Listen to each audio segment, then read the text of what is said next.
Well, hello, everyone, and welcome back to the Commute with Confidence discussion series, the chance to elevate voices in the region as we talk about our commute and how we can make that commute better. I'm Nicholas Ramfos, Director of Commuter Connections, which offers commuters in the area a range of helpful programs, from Guaranteed Ride Home to Incent Trip, from Carpool Now to the Bike to Work Day event, which is coming up on May 20th. Today's guest is Fred Wagner, a commuter living in Maryland. And thanks for joining us today, Fred, to talk about your return to the office. Thanks very much. I'm calling you from the office, so I've already returned.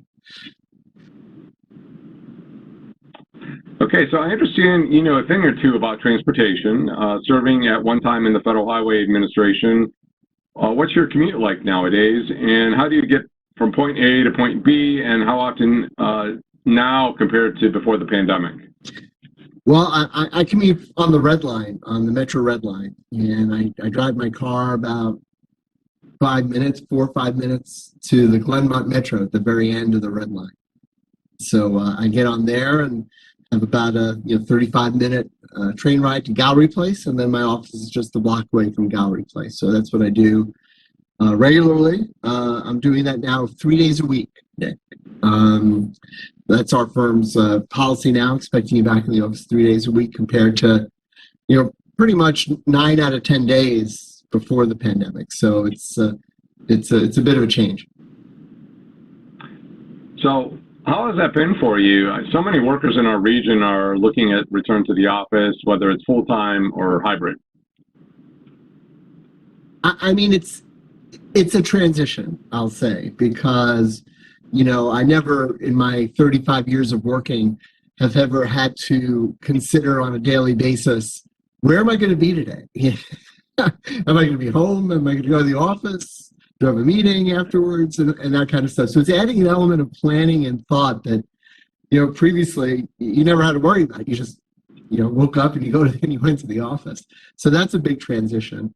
And then, it feeds into how you schedule your day. Are there days where you can do a bunch of reading that doesn't require a lot of time on the computer that might be better for working at home? Or is there a family commitment or a personal commitment that's really important that would be accomplished more easily by starting the day and ending the day in your home office instead of going downtown? So those sorts of things are working into my calculus week in and week out to decide when I'm going to be here and when I'm going to be downtown.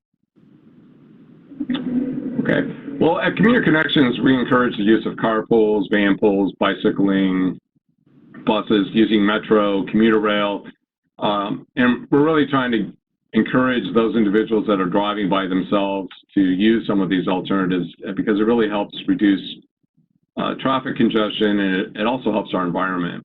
But everyone has to make really their own personal choice and something that's right for them and maybe their families. So why do you take Metro instead of driving your own car?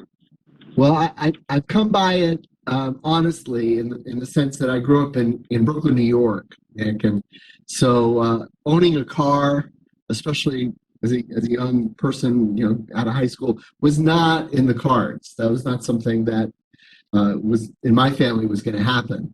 And the one family car we had was very much necessary for my dad's work, who was a salesman, and he very much needed his car. So from an early age, I did learn how to take advantage of mass transit and biking and walking to just about everything I needed. I walked to elementary school and middle school. I took the New York City public bus to high school.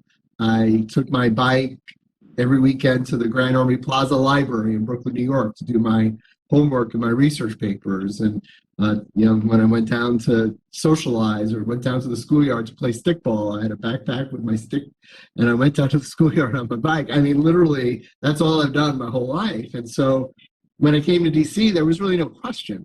And we moved to downtown Silver Spring, a couple blocks from the Metro there. And the rest, it's been consistent since then. I've taken the bus to the Metro. I've taken ride-on bus to the Metro. I've walked to the Metro, but I've never ridden my car to work, and I don't think I ever will. I just feel much more comfortable in mass transit. Driving the car, I feel, is just an extra added level of stress. that doesn't start my day or end my day in a way that I'd like to. Yeah, and I can certainly agree with you. I'm kind of in the same boat. I've been taking the commuter bus. I've been on Metro. I've taken commuter rail. I've carpooled. So there's a lot of, the great thing about this area is that there are a lot of choices. So, well, that's about all the time we have today. And Fred, thanks so much for joining us today on our Commute with Confidence discussion series. And, we appreciate all the information you shared with us. And thank you to everyone out there. We're thrilled to have you join our discussion, and we're encouraging you to sound off in the comment section. And remember to check out commuterconnections.org or call us at 800-745-RIDE for more information on programs designed to help you with your daily commute. Have a great day.